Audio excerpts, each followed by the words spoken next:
Hello and welcome to the online course on research methodology. Today's our topic is types of questions to be included in a questionnaire. So while preparing a questionnaire, the researcher often finds it difficult what kind of questions should be included in the questionnaire.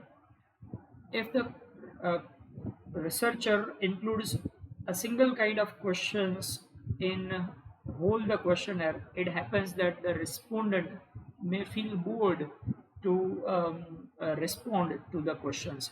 So a different variety of questions should be included in a questionnaire. So, what are the different kinds of questions that may be included in the questionnaire? Here, in this particular video, we will be discussing about those different varieties of questions that can be included. So, for designing an effective questionnaire, it requires a lot of care and creativity. If the questionnaire is not properly designed, it will fail to catch the attention of the respondents. So, if you have used only a single kind of questions, the respondent may feel bored and they may leave to answer the questions. So, various types of questions should be appropriately used in the questionnaire in order to maintain the interest of the respondent as well as to generate the appropriate responses required for the analysis. So, first of all, we need to decide what do we want to ask. See, the basic purpose of questionnaire is to extract three types of information. The first information that we need to extract from the questionnaire is the information we are primarily interested is dependent variables. That means we need to ask the questions about dependent variables. Second information that we want to get from the questionnaire is the variables which are independent variables. So we need to include the questions related to the independent variables. And third thing that is to be included in the questionnaire, that means we want to ask or we want to get information about the third variable, that is compounding variable. Now confounding variable means what? See, these are the variables which may distort the result and have to adjust for. That means these kind of variables are those variables that may affect your dependent and independent variables. So let us understand with one example. See, a survey of students' skill, attitude, and behavior at the end of their MBA. So, if we want to make a survey on students' skills, students' attitude, and students' behavior at the end of their MBA. So, at the end of MBA, what are the improvements in the skills? What are the improvements in the attitude? What are the improvements in the behavior? This is what we want to survey. Now here our dependent variables are skills, attitude and behavior of the students. These three are our dependent variables. So we must ask the questions related to these three. There must be a list of questions that affect the skills. There must be a list of questions that can give you information about the change in attitude. There must be a set of questions that can give you information about the behavior of the students. So first three set of questions that are the dependent variables and questions related to these should be included in your questionnaire. Another thing, independent variables, that means uh, what are the factors that affect the skill, what are the factors that affect the attitude, what are the factors that affect the behavior of the students. It can be style of learning, it can be types of skills imparted, it can be socio-economic status, it can be ethnicity of the students. These all will affect the skill, attitude and behavior of the students. So the questions related to these independent variables should be included in the questionnaire. And the third thing, that is confounding variable, that can affect both these, that can affect the dependent variables, besides they can affect the independent variables. For example, here in our example, it can be types of teaching, it can be quality of teaching. This can affect the skill, that can affect the style of learning also, that can affect both these variables, that is dependent and independent. So the questions related to confounding variables should also be included.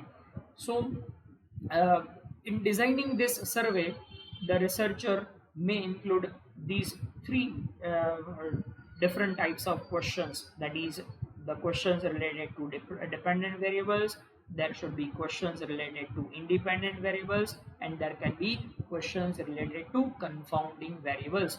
These three different things that we need to know from our question, from our survey. So these three kind of questions should be there. But how to get this information? Sometimes additional questions may also be asked to check the consistency of the respondents. Sometimes the respondents may have an attitude or tendency to tick all the agree or to tick all the disagree. Now, in order to overcome this particular issue, if the respondent answers all the responses and agree, or all the responses as disagree, so we may not get the correct information. So in order to cross tally these responses, we need to ask contrary questions, or we need to put certain statements that are contrary to the previous questions. So such tendency can be overcome. So now let us move to our main part, that is what kind of questions can be asked in the questionnaire, different types of questions. Now if we categorize the types of questions, there can be two broad categories. One is open-ended questions and another category is closed-ended questions.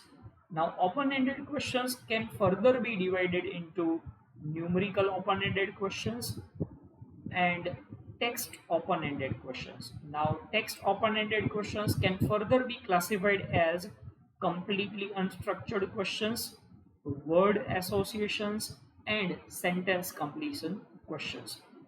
These are the subtypes of text open-ended questions. Now, if we go to close-ended questions, they can be dichotomous questions, they can be multiple choice questions, they can be Likert scale, they can be semantic differentials, and they can be ranking scales, and they can be checklist.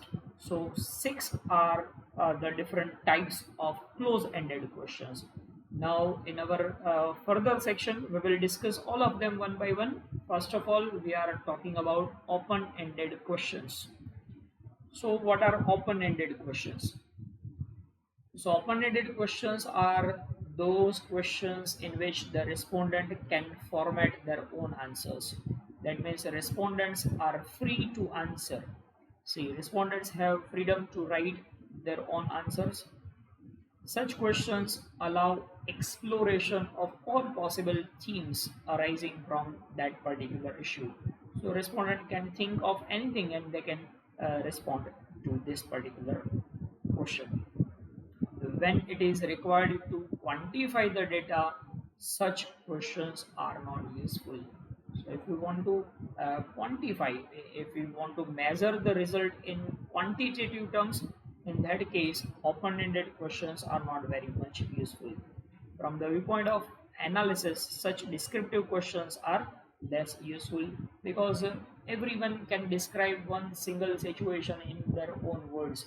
So we cannot compare the answer of one person to the answer of another person. We cannot make this kind of comparison. So these open-ended questions are less useful in analysis.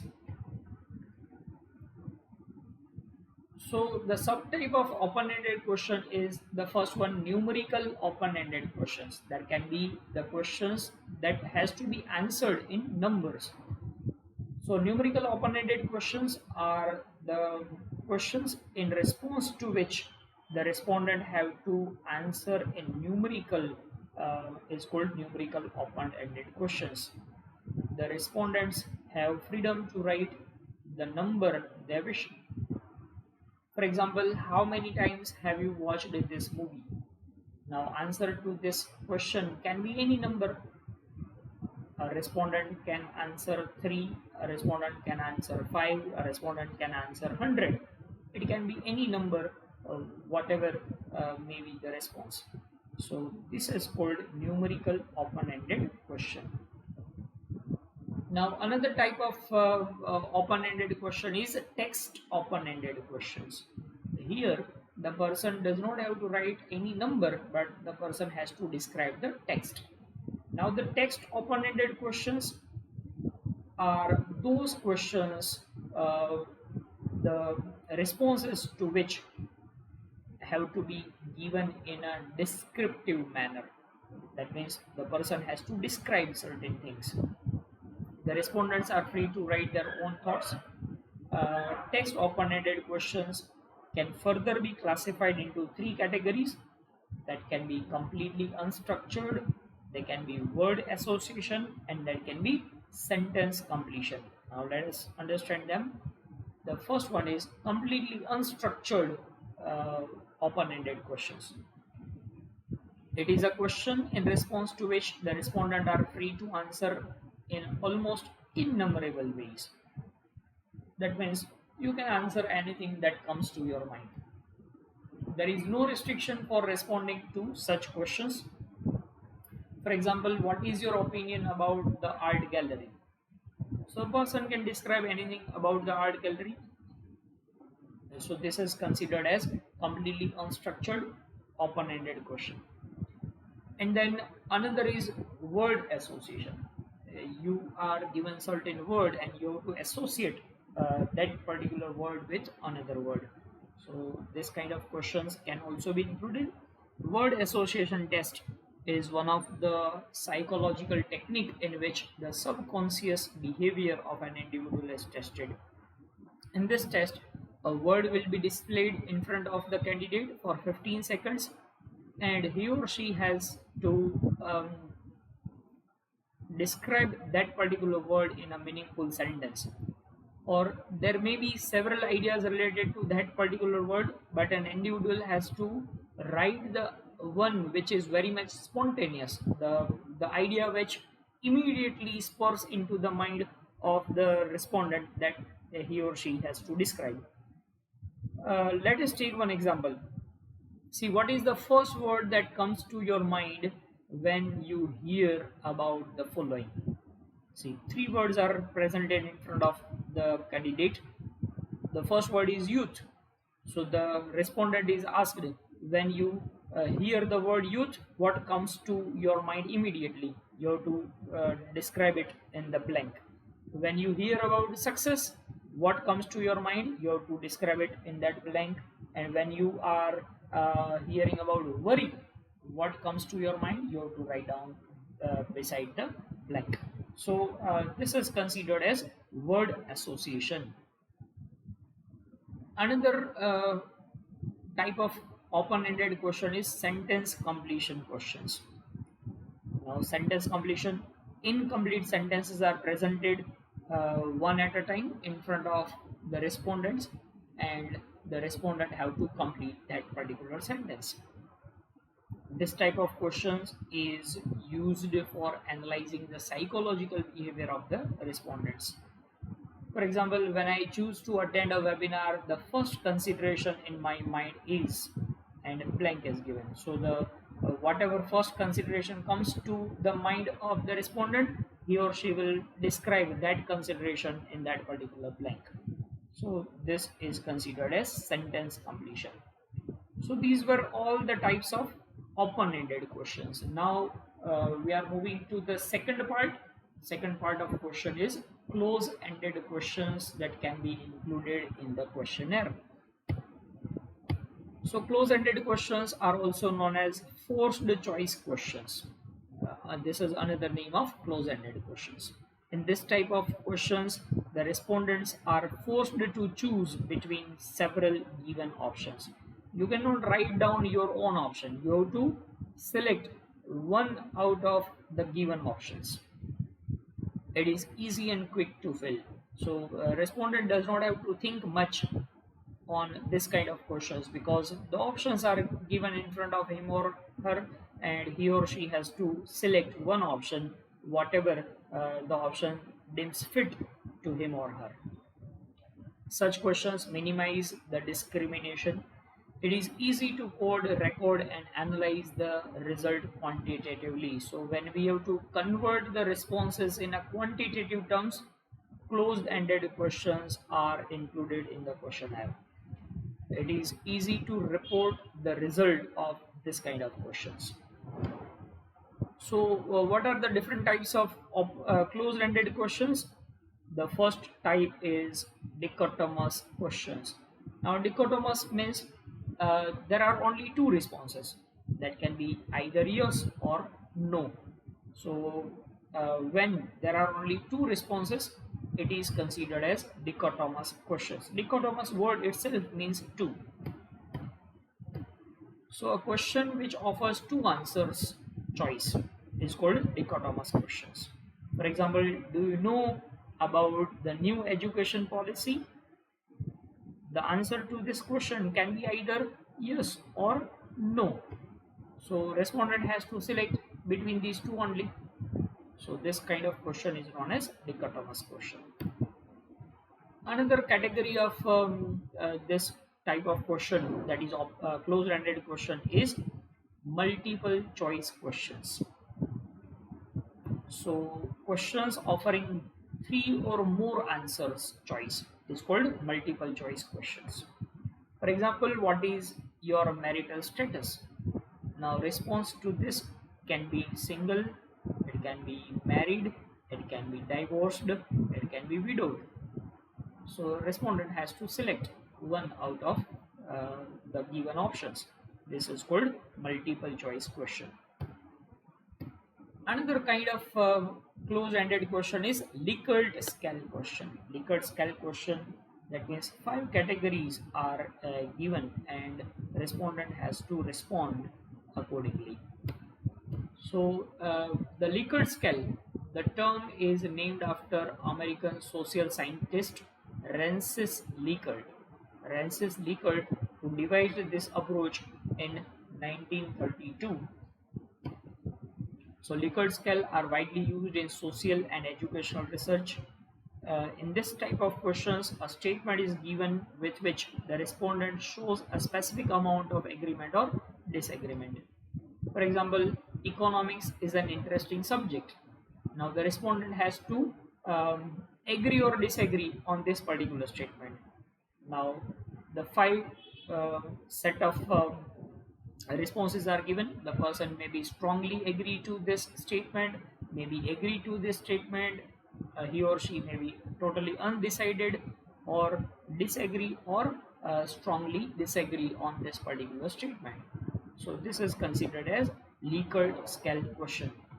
Now there are different varieties of Likert scale in front of your screen. These are various kind of Likert scale. Now if you want to ask about the frequency, Likert scale can be never, rarely, sometimes, often, and always. If you want to ask about quality, it can be very poor, poor, fair, good, and excellent. If you want to ask about the intensity of a particular thing, it can be none, very mild, mild, moderate, and severe. If you want to ask about agreement, it can be strongly agree, disagree, neither agree nor disagree, agree, and strongly agree. And if you want to ask about approval, it can be strongly disapproved, disapproved, neutral, approved, and strongly approved. If you want to ask about awareness, it can be not at all aware, slightly aware, moderately aware, very aware, and extremely aware. If you want to ask about the importance, the Likert scale can be not at all important, slightly important, moderately important, very important, and extremely important. Now, if you want to ask about familiarity of certain thing, the Likert scale can be not at all familiar, slightly familiar, moderately familiar, very familiar, and extremely familiar. If you want to ask about satisfaction, Then Likert scale can be not at all satisfied, slightly satisfied, moderately satisfied, very satisfied, and completely satisfied. If you want to ask about the performance of a particular thing, in that case your Likert scale can be far below standard, meets the standard, above standard, and far above the standards. So these can be the response sets, and uh, the researcher can select any of this based on the requirement of asking. Now another type of closed-ended question is semantic differential. Now, what is this semantic differential? Under this type of questions, a statement is given with which two bipolar words are given. The respondent has to select the point which which represents his or her opinion. For example, how would you rate this webinar?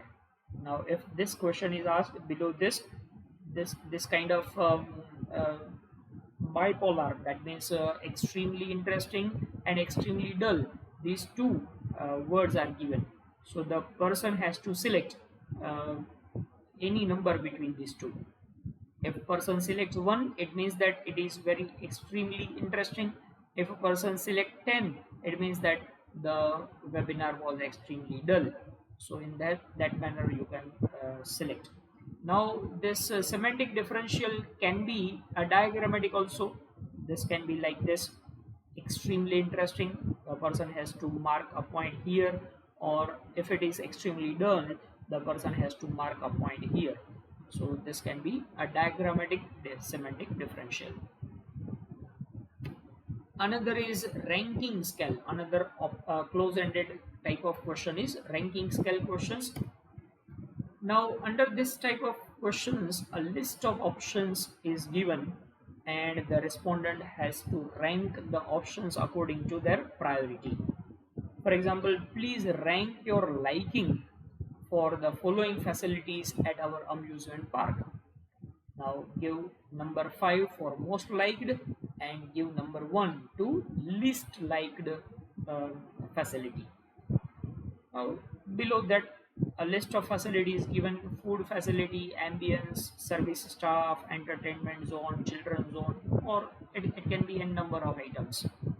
Now the respondent has to mark out a particular number. If the person likes food very much, he will write 5 number in front of food. If he likes entertainment zone very much, he will write 5 number here. If he least prefers service staff, he will write number 1 in front of service staff. So this kind of question is considered as ranking scale question. And then another type of closed-ended question is checklist questions. Now, what is this checklist? So in this type of questions, a list of options is given below the statement. The respondent are required to tick mark the options which are most suitable to them.